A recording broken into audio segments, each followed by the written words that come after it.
A promising college football player's life dreams shattered as he was falsely accused of rape.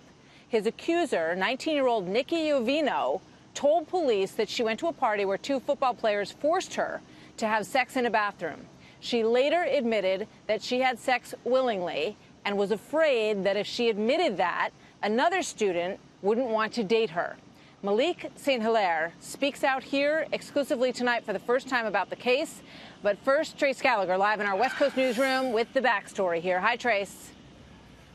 Hi, Martha. At the time, Nikki Yovino was attending Sacred Heart University in Fairfield, Connecticut. She claimed the incident happened at an off-campus party, that two Sacred Heart football players pulled her into a bathroom, took turns holding her down, and sexually assaulted her. Yovino claims she repeatedly told the men she didn't want to be there, that she had friends waiting for her outside, and to please let her go. Both men admitted having sex with her, but said it was consensual. The players were not arrested, but one lost his scholarship, and both say they were pressured to leave school while they awaited disciplinary action. Then Nikki Yovino drastically changed her story, admitting in a sworn statement that she made the whole thing up because, quote, it was the first thing that came to mind and she didn't want to lose another male student as a friend and potential boyfriend. The document goes on to say Yovino hoped that when the other student heard the allegation, it would, quote, make him angry and sympathetic to her.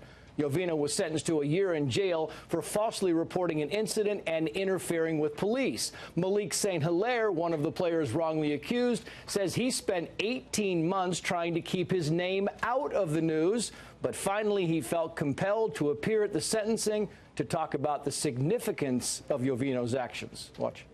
My life has been altered and shaped in ways that nobody here could have imagined. I just hope that, she knows what she's done, and the fact that my life will never be the same. Like, I have anxiety, I have PTSD from this. Yovino made more headlines during her sentencing by appearing to roll her eyes and smirk several times. Her attorney claims she was simply moving her eyes in innocuous ways, adding that she was forced to stand in handcuffs for 30 minutes and couldn't get her hair out of her eyes. He called reports of her bad behavior a manufactured storyline. Martha. Trace, thank you. Joining me now exclusively, Malik St. Hilaire and his attorney, Frank Riccio. Welcome to both of you. Good to have you here. Thank you. So you're a football player. You're at Sacred Heart. In high school, you were a wide receiver, most valuable player, team captain, right? Serious about what you were doing. So you go to college, you go to this off-campus party, and like that, your life has changed. What was your reaction when you heard what she was accusing you of? Well, to be honest, it was crazy. That was the biggest type of accusation somebody can make. The only thing close to that is murder. And that was just to have a sister and a mother and just people that I care about, and somebody to accuse me of that.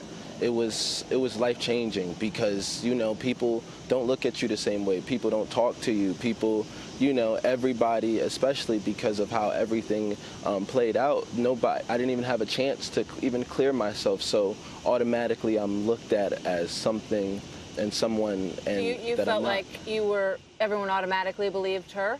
No, not automatic. People that knew me, they knew better. But just people, if you didn't know this story and you just heard of it, all you hear is somebody is accused of that. And because that was the case, it was just really hard to go through things, to be an accusee of that. What did her claim do to your life?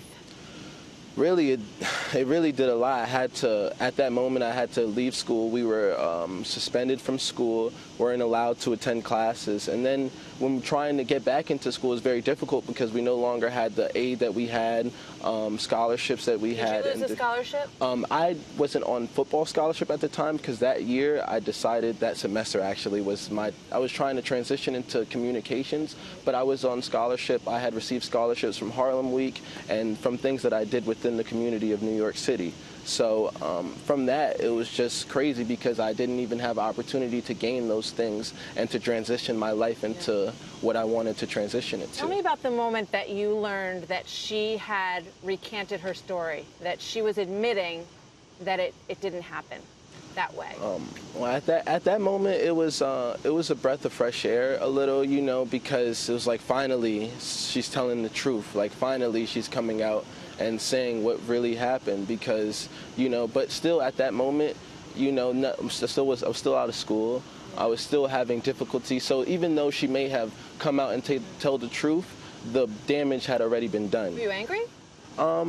I was less furious. I was more confused and just trying to figure things out. And at that moment, I just had a lot of pain in me. And what I did is I really just, you know, turned my pain into passion. Do you think that young men in these situations on college campuses get a fair hearing? Do people listen to their side of the story? I mean, I think that was one of the issues, was the fact that when this happened, we didn't even give a statement. We had no opportunity to even give a statement when it happened. So we were suspended. So the school kicked you out without asking you to come explain what happened? Was not asked a question about what happened before being suspended from school. So that was, yes, extremely unbelievable. I think one of the issues, too, is the Title IX process in general. Yeah. You had a guest on your show on Wednesday that spoke of this very issue. These Obama-era policies created a very low standard of proof. I'll call it no standard of proof. And I know Betsy DeVos is working on a new set of proposals that will add due process, add the ability to raise a standard of proof, and raise the ability to cross-examine and present evidence, review evidence. That does not exist in the Title IX concept right now. Yeah, I mean, it's unbelievable that no one asked you or the others your side of the story. You were told to pack up your stuff and leave? Yes, immediately. Pretty much packed up my stuff that upcoming week, because it was on a weekend. That upcoming week, packed up my stuff and had to figure out what to do from there. What's your next dream? How are you trying to put your life back together? Well, really, from this, what I've been doing is just putting my pain into passion, and my passion has been music recently. I've been putting out a lot of music. I've performed in New York City. I've really been trying to turn my life around and put this into, you know, use this situation to better myself. So I'm putting this situation into my music. Does it make you think twice about your interactions with women? Oh, no doubt. It gives me, definitely, I have, like I said, it's just some anxiety, and there's a lot of different things that go on now when I'm around women, or when I'm just around any situation, just in any environment, because I did nothing wrong, and then all of a sudden I was getting recourses as if I did something wrong. So, Malik, you're a good young man, and it's good to meet you. Thank you very much. I wish you luck. I wish you all the best, and thank you, Frank, for coming in tonight. Good to see you both.